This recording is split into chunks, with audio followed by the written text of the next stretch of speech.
Voilà, ça tourne. Troisième vidéo d'une longue série. Je vais être consistant dans mes efforts et voir ce que ça donne à la fin. Comme je l'ai déjà expliqué dans ma vidéo d'introduction, je fais ça vraiment comme un hobby. Il y a pas d'intérêt financier ni de, je dirais, d'urgence de ma part à tout niveau. C'est simplement, dans mon cas, c'est vraiment pour partager mon expérience et voir si il y aura du retour, si les gens sont intéressés par ce que je raconte. Vraiment sans aucune pression ni rien du tout. Toujours dans mon appartement de Moema, à Sao Paulo, toujours le même endroit, mon bureau. Euh, Aujourd'hui, je vais parler vraiment du thème que je vois vraiment récurrent depuis d'ailleurs depuis très très longtemps, euh, avant même, avant même que je vienne m'installer en Amérique latine. Quand j'étais en Asie, je vous avouerai, hein, comme tout le monde, quand j'ai pensé bouger d'Asie en Amérique latine, un des grands thèmes a été la sécurité. Donc je ne critique même pas les gens qui sont pas obnubilés, mais qui se posent la question de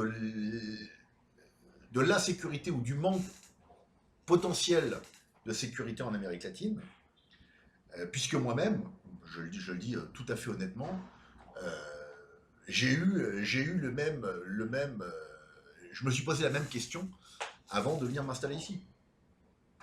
Euh, il y a par contre quelque chose que personnellement je trouve, c'est pas que ce soit acceptable ou inacceptable, mais je vois certaines personnes, notamment sur YouTube, qui parlent en long en large de l'Amérique latine, de son potentiel manque de sécurité. Ok, super, on peut entendre beaucoup de choses, mais tant qu'on n'y a pas mis les pieds, et cela vaut d'ailleurs pour n'importe quel endroit du monde, tant qu'on n'y a pas mis les pieds, j'estime que ça ne doit pas être un thème récurrent dans la bouche de quelqu'un qui, qui n'a jamais, entre guillemets, n'a jamais mis le pied en Amérique latine. D'accord. euh, je vais d'ailleurs donner la meilleure, basée sur mon expérience personnelle, euh, la chose la plus vraiment vécue, hein. Pour information, je suis donc parti d'Indonésie, il y a en gros, faisons simple, il y a 17 ans, pour venir m'installer ici, sans transition. Je suis juste rentré par la France, si je me souviens bien, 2 semaines pour voir ma famille, et ensuite je suis reparti directement, expatriation terminée en Asie, et j'avais dit, pour moi l'Asie c'est terminé, pour plusieurs raisons, que je pourrais expliquer dans une autre vidéo, mais principalement des raisons culturelles. Et je m'étais dit, bah voilà, un continent que je veux découvrir maintenant depuis longtemps, c'est l'Amérique latine. Là-bas, ce sont des latins, voilà, plus proches de nous culturellement, etc. Et j'ai envie de tenter. Et donc, j'avais tout prêt, comme je l'ai expliqué dans une vidéo précédente, j'avais déjà un pied à terre à Sao Paulo, ce qui est génial. Hein, je logeais chez un ami avec qui je partageais déjà une maison à Jakarta, et on formait une super équipe. Et cet ami, quand il a été, lui pareil, sans transition, est passé de l'Indonésie au Brésil, muté par sa boîte là-bas. Et c'est lui qui m'a invité à venir le rejoindre. Et c'est comme ça que j'ai commencé mon périple ici. Euh, mais concrètement, que s'est-il passé? C'était quand? Oui, c'était pareil avant que Alexis, mon ami, avant qu'Alexis aille au Brésil. Je me souviens très bien, on regardait la télé ensemble à Jakarta, et il y avait eu, juste avant qu'il parte, il y avait eu une vague de violence à Sao Paulo, hein, où il partait, et où je suis aujourd'hui. Il y avait une vague liée à la mafia brésilienne qu'on appelle le PCC vérifié. C'est la plus grosse mafia brésilienne, trafic de drogue, trafic d'êtres humains, etc. Enfin, des types pas très très sympas. Et il y avait eu un truc, voilà, il s'était passé un truc avec la police de Sao Paulo, ils avaient commencé à tuer des policiers. Voilà, il y avait eu une série d'attentats en une journée contre des policiers, policiers militaires, qui est l'équivalent de la gendarmerie ici, c'est la police, c'est la police la mieux équipée, la plus forte C'est au niveau des États. Chaque État a sa policia militaire, ce qu'on appelle ici policia militaire, équivalent de la gendarmerie, ils ont un statut militaire. Et il y avait une série d'attentats. Et effectivement, moi, ma première réaction, c'était de dire, moi, j'avais pas encore décidé d'y aller, mais mon copain Alexis, je lui dis, regarde, regarde où tu vas. Et effectivement, Alexis regardait, oh, d'accord, ouais, bon, voilà. C'est pas ça qui l'a empêché d'y aller. Mais effectivement, la première impression a été, nom de Dieu, ça a l'air d'être chaud là-bas. Voilà, ça c'est la petite histoire d'introduction. Ça ne m'a pas, bien entendu, ça n'a ni empêché Alexis d'y aller, ni moi. Et bien sûr, en arrivant, et je suis arrivé au Brésil, voilà, je peux pas dire que j'étais 100% confiant, voilà, et, hein. Bon, et puis à l'époque, je ne parlais pas portugais, je parlais déjà espagnol, mais je ne parlais pas portugais, ce qui bien sûr toujours, pour moi, est un problème fondamental, hein, je pense, pour l'adaptation, même pour la sécurité, etc. Il faut parler la langue locale. Et effectivement, j'ai passé mes premiers mois, je logeais chez moi, chez Alexis, donc en plus, on était un peu excentré.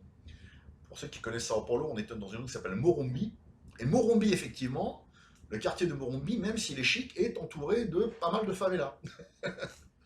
Donc je sortais, je prenais le bus, etc. Mais effectivement, j'entendais, alors je n'ai jamais rien vu, ni rien d'expérimenté, mais effectivement, Morumbi, voilà, c'est pas la zone.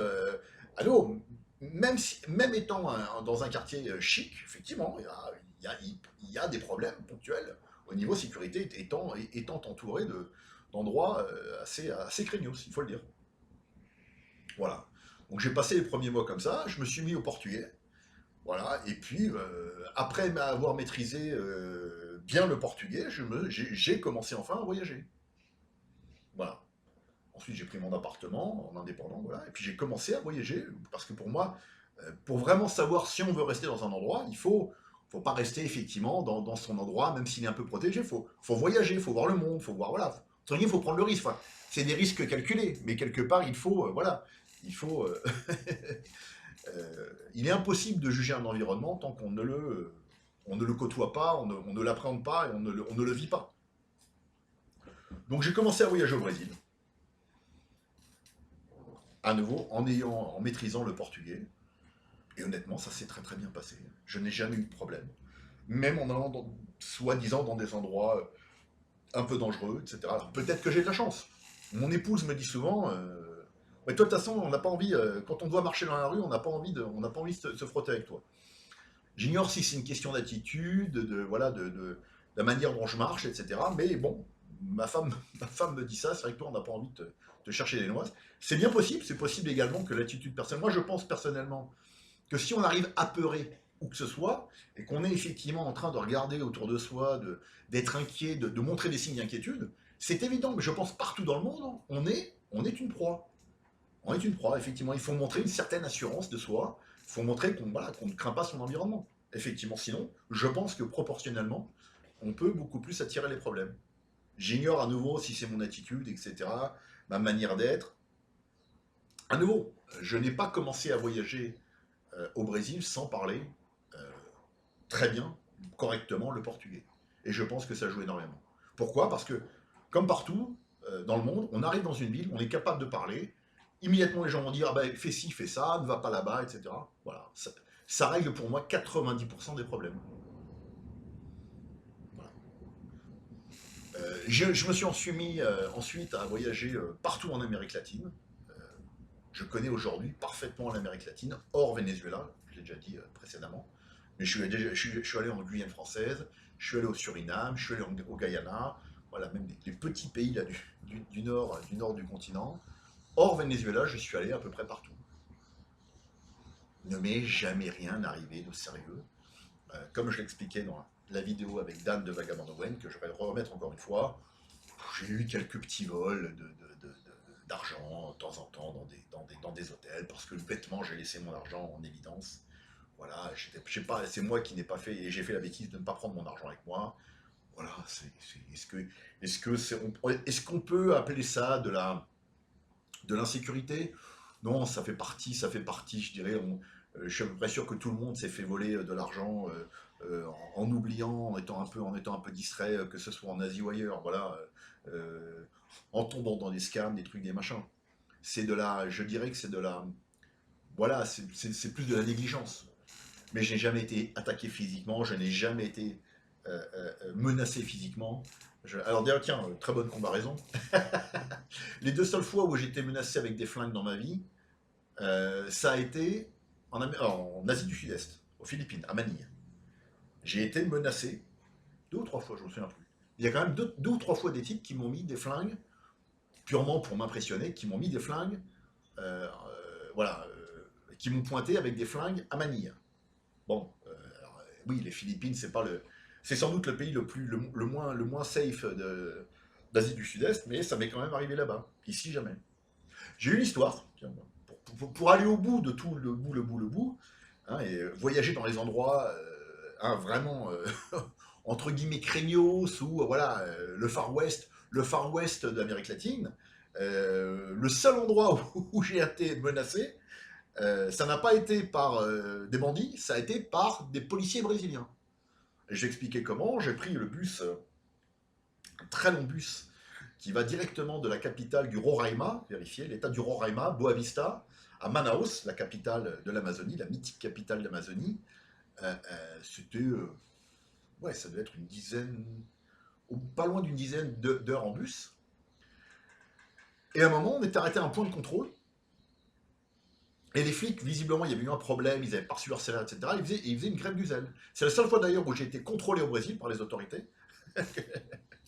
On m'a demandé bien sûr ma carte de résident, j'étais déjà résident à l'époque, carte de résident et tout, tac. Et les types nous ont enfermés dans le bus. Comme ça, enfin, j'explique. On était enfermés dans le bus parce qu'il y avait un type qui était recherché par la police, pour le coup. Et lui, ils l'ont pris, tac, ils l'ont emmené dans le poste. Et là, ils ont fermé le bus. Sans air conditionné, sans rien. Alors moi, une nana et moi, on a commencé assez énormément. On ne savait pas à quelle heure on allait repartir, etc. Là. On a commencé à klaxonner. Le chauffeur arrive suivi de policiers. Et moi, en bon gringo, j'ai commencé à gueuler en disant mais qu'est-ce que c'est que ça? Pourquoi vous nous traitez comme ça, etc. Et le flic, effectivement, était le flingue à la main. Il dit toi, tu te calmes et tout. Je dis non, je me calme pas. C'est inadmissible et tout. Voilà. Et le gars était pas loin de. Il y a un de ses collègues qui l'a arrêté en disant arrête, ça peut mal tourner. Et voilà, c'était parce que je n'ai pas supporté la manière dont il nous traitait. Résultat, une demi-heure après, on est reparti. Quand le gringo s'énerve, bien sûr, il savait que j'étais étranger. Quand le gringo s'énerve, voilà, mais par contre, les Brésiliens, ils mouftent pas. Hein. Face aux autorités, c'est vrai que, bon, ils ont connu la dictature, c'est vrai que la plupart d'entre eux après m'ont dit, t'es un peu taré, toi. Voilà. C'est le seul, je dirais, c'est la seule situation chaude que j'ai rencontrée n'importe où en Amérique latine. Voilà. Et c'était avec les autorités. Voilà, je ne vais pas continuer beaucoup plus que ça. Euh, Demain, je continuerai à élaborer là-dessus, d'ailleurs. Y a-t-il de l'insécurité en Amérique latine? Oui, tout à fait, il y a de l'insécurité en Amérique latine, comme partout ailleurs. Oui, il y a des statistiques au niveau de la criminalité qui sont assez impressionnantes. Mais la criminalité est en fait, comment je dirais, la criminalité est sur elle-même. Enfin, quand on voit le nombre de meurtres au Brésil, oui, il y a de très nombreux meurtres, mais c'est très souvent des trafiquants entre eux. Voilà, bien sûr qu'on est, tout le monde peut être sujet à la violence, que ce soit en Amérique latine, en France, etc., etc. Mais je dirais les stats les plus impressionnantes en Amérique latine, en fait, elles concernent des malfrats entre eux, notamment les statistiques qui concernent les meurtres. C'est un fait. Il suffit d'étudier correctement la chose pour savoir de quoi on parle. Je ferai une autre session demain à ce sujet, tranquillement. Et je prendrai ça, je reprendrai le fil, donner plus de stats. Si des gens à nouveau sont intéressés par des infos sur la question ou sur autre chose, qu'ils n'hésitent pas à me contacter. Au revoir.